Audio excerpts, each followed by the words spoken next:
General Pervez Musharraf has for the longest time been an important player in Pakistani politics. General Musharraf, welcome to India today. A big judicial coup this. We've seen military coups, including those by you, against democratically elected governments. This time, what we've seen seems to be a judicial coup against Nawaz Sharif. No, not at all. Let's not degrade such a good judgment as a judicial coup. It is a very good judicial judgment, a judgment which was well thought out and well deserved by Nawaz Sharif.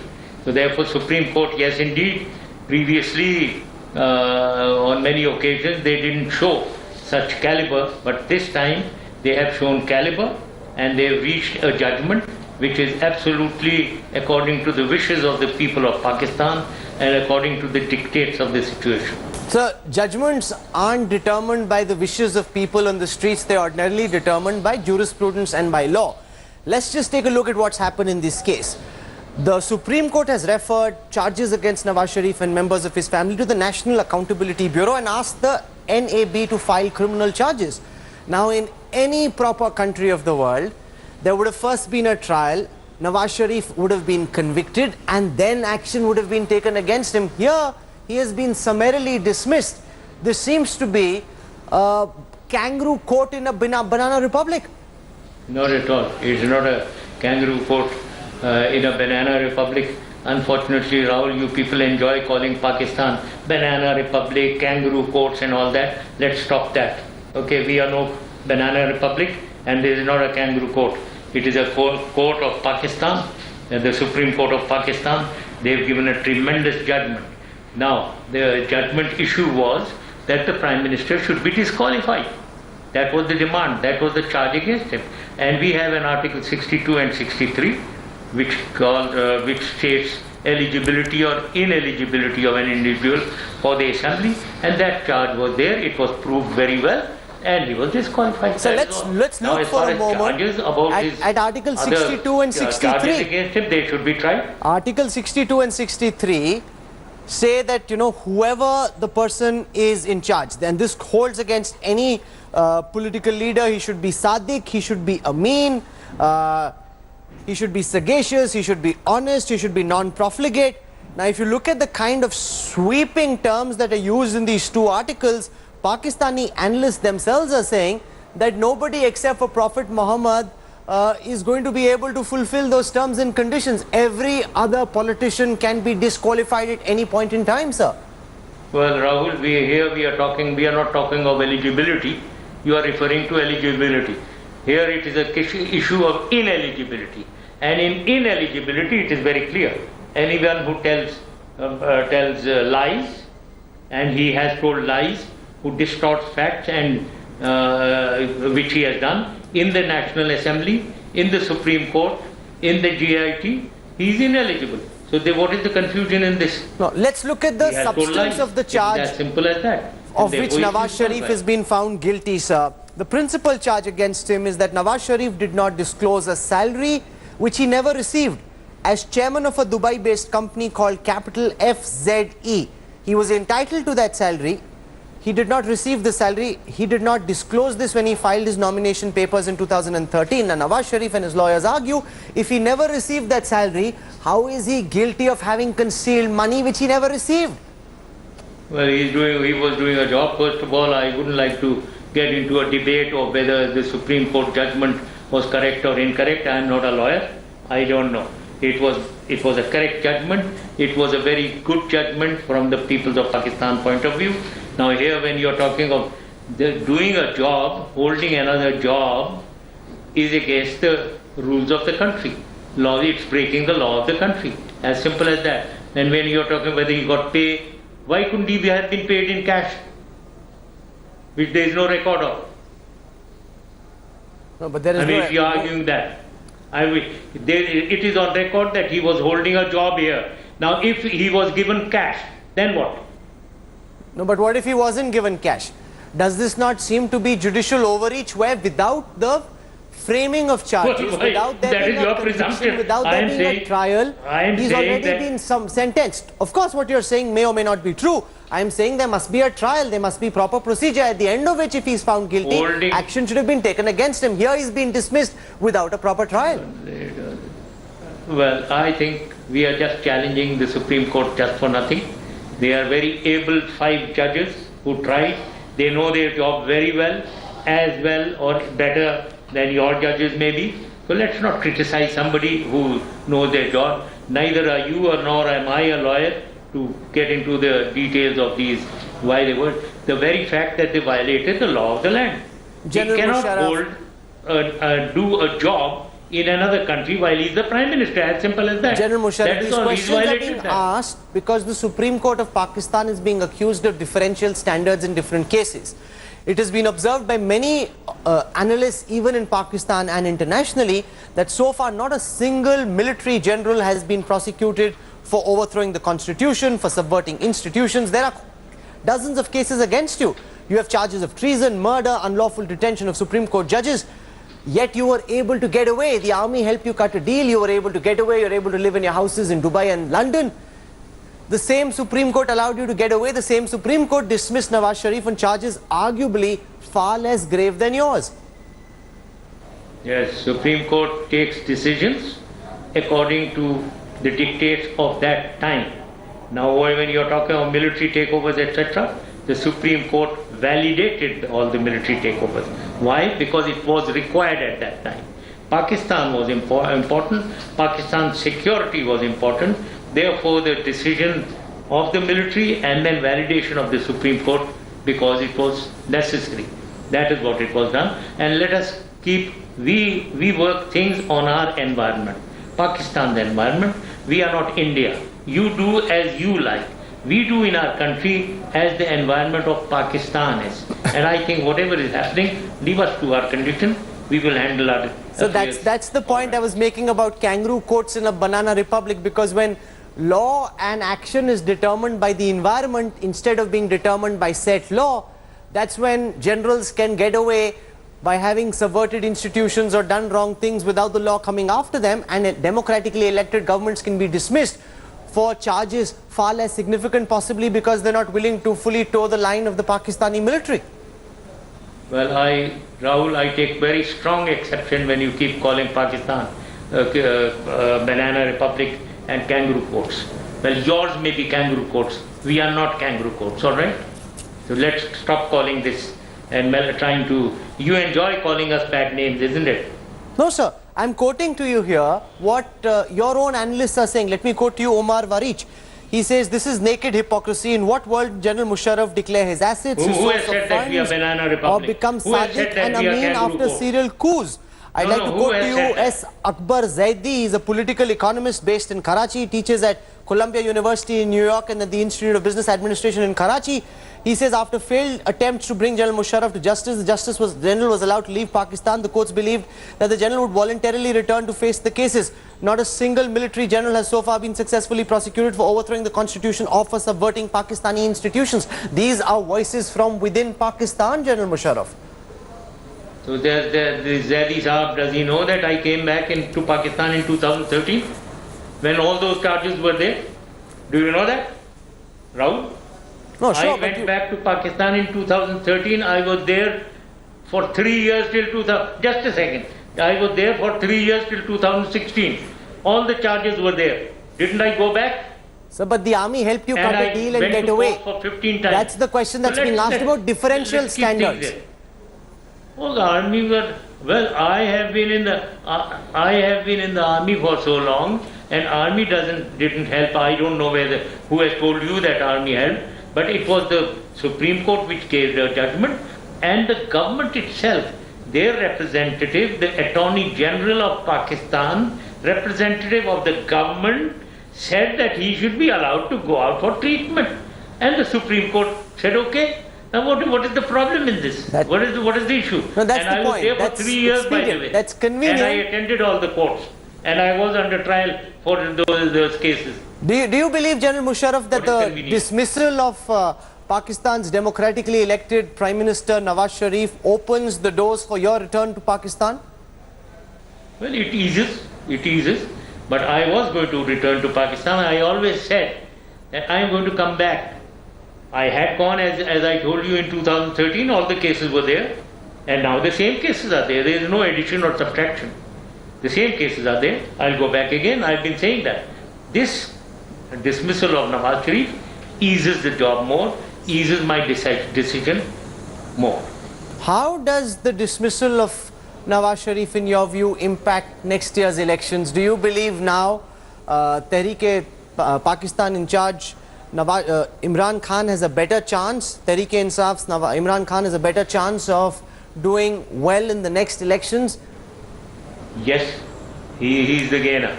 He is the gainer out of this judgment. PMLN is the loser and PTI of Imran Khan is the gainer.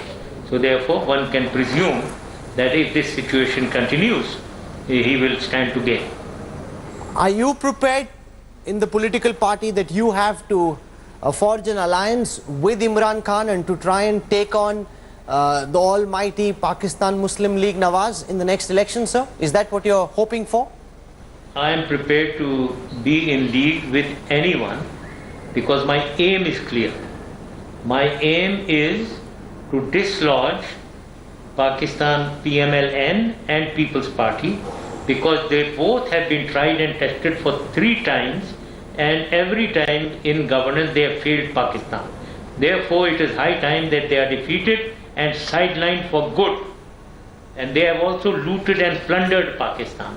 Therefore they should be sidelined for good, and that is why I am prepared to rise above myself or my party to be in league with anyone who wants to do the same. If the objective is to get rid of these two, I am with that objective. Well, what you're saying is exactly what Imran Khan says as well. So does that suggest that there will be some form of an alliance between you and Imran Khan, the General Musharraf and Imran Khan together will try and beat Nawaz Sharif and his party in the next elections? The issue is, Rahul, is of strategy. Strategically, our thoughts are the same. The ultimate objective is the same. But the modalities to that objective, maybe that is the place where there may be differences. So therefore, if we can resolve those differences at the implementation level, tactical level, then well, we could be together. But I am not, at the moment, we are not together and we are separate. I believe in the third political force which I am trying to create, and I will do that. Is the dismissal of Nawaz Sharif, General Musharraf, in your view, a victory for Pakistan's jihad factory? Amongst those who are most delighted are terrorists of the Jamaat-ud-Dawa, who are saying it's good that Nawaz Sharif is gone because he wasn't fully backing jihad. Yeah, he was submitting and appeasing you, your Prime Minister and your country. That is what the people of Pakistan didn't like. Now it's not a question of the jihadi or terrorists. They are not terrorists in any case. Those who you call terrorists, they are not terrorists. We don't call them terrorists. So the whole world now calls them terrorists. Very recently we've seen the Donald Trump administration start taking very stern action against the Pakistani government. We've already seen 2 big signs. One, $350 million of American military aid to Pakistan being held back because the Donald Trump administration felt that not sufficient action had been taken against the terror networks operating out of Pakistan. You're providing safe havens to terrorists and groups like the Lashkar-e-Taiba and the Jaish. I'm reading from the American report. And groups like the Lashkar-e-Taiba and the Jaish-e-Mohammed continue to operate, train, organize and raise funds inside your country. Finally, after all these decades, there's a government in the United States that's beginning to turn the screws on Pakistan, General Musharraf. Well, $350 million denied by United States is not going to kill us, right? If anyone thinks that Pakistan Army or Pakistan will die without $350 million, that's not the case. We'll have to survive. We'll look for measures. We will. I am very sure we'll manage. The other thing is understanding of President Donald Trump of ground realities here between Afghanistan, Pakistan and India need to be corrected. And unfortunately that was the problem with our outgoing Prime Minister. He couldn't correct the situation. He had failed us in the international arena where he could influence events, where he could correct impressions about Pakistan. Unfortunately, let's hope that Pakistan is better off and we can correct the impressions So of essentially President from what Donald I can Trump. gather, what you're suggesting, General Musharraf, is that Nawaz Sharif has been made to step down because the terrorists weren't happy with him, the Pakistani army wasn't happy with him, he wasn't doing enough of a job defending Pakistan's jihad factories, and therefore he had to pay with his job. That seems to be what's happened. No, that is what. Well, that is what exactly what Indians would like to think, and you are thinking. That is not the case. The Supreme Court has taken a judgment, taken a decision on the merit of the case, and they have taken a very, very good judgment. So you're saying $350 million from America doesn't mean very much. Is that because Pakistan is now flush with funding from China? I want to show you here this new India Today magazine cover. It says China's new chick. So you've got, in red, big chicken, and you've got a chick in green. Essentially, the headline reads, China is buying out Pakistan with massive investments and making Pakistan a new economic colony. China is now beginning to do to Pakistan what the East India Company did to the subcontinent.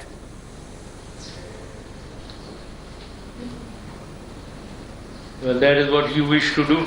That is what you wish to believe. Now, India Today is, of course, your magazine, and how nice they feel about showing Pakistan as the chick of China. We are not any one chicken, but China is a superpower, and we are friendly. They are our great friend. They are our neighbor. We've got a common border with them also, and therefore we have relations with them. It hurts you the most. Therefore, you will keep talking against it. When they are giving us aid, when they are helping us in our economic development, when they cooperate with us in the defense matters also, it hurts you. Therefore, you give all the kind of this. This magazine is India Today showing the cover, and that is what you keep talking. And but General Musharraf, as a once president and army chief of a once proud country, does it not hurt you that China is taking over the Pakistani economy, that Pakistani interests will henceforth be entirely subservient to their masters in Beijing? Is this what proud countries do, General Musharraf? Well, you would have much liked that India should have taken over Pakistan's economy and dominated our economy and trade and all that, which will not happen. That will never happen. But and China is not doing that. We have our own ways. We have our own interests, and when we allow China to trade or whatever economic help they give, it is in Pakistan's interest. We find it in Pakistan's interest, and therefore we are going. They are not trying to enslave us or make us another chicken or whatever you are saying. But does it not hurt you at all that you're fully, the money that you received from America for the last 3 odd decades, No. You're receiving much more now from China? But as a consequence, the loans that you are taking, and I'm reading from, if you look at what Dawn, your own newspaper, carried very recently, Pakistan simply doesn't have the economic wherewithal to be able to repay these massive loans that are being taken from China, and therefore you are essentially mortgaging your economic interests to your political masters in China. General Musharraf, that seems to be a very harsh reality. Well, no, I know that the loans, we are increasing our debt burden. This is exactly what has been against Nawaz Sharif, and this is exactly why he should have gone. He has gone. It's very good, because he wasn't managing the economy of Pakistan. We need to put Pakistan's economy back on track, and a lot has to be done in that regard. It is not a simple issue of taking of loans from China. It's much more than that. One of the elements also that remittances from Pakistan, about $4 to $5 billion, according to the World Bank, have been going to India. We need to stop that. I don't know how Pakistan is sending $5 billion to India. This is another failing of ex-Prime Minister Nawaz Sharif, which anyone would like to stop, absolutely. No, but I'll tell you what we'd like to stop, General Musharraf. $5 billion for Pakistan if we stop that money going to India. The US State Department has said that Pakistan is a safe haven for terrorists. If anyone has anything to be ashamed about, it's the Pakistani army for what you've been doing. You're giving Pakistan a bad name internationally, and you're now being called a safe haven for terrorists. Not just this, Just last month, the European Parliament adopted a resolution condemning human rights situation in Pakistan. The resolution, which was adopted by a majority, asked Pakistan to roll back its excesses and ensure respect for human rights and the rule of the law.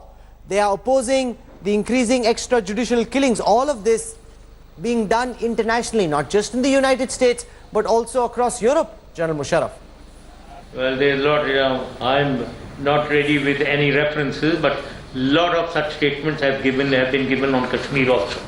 And you should be aware of that. But I don't have that in front of me now. So similar statements have been given.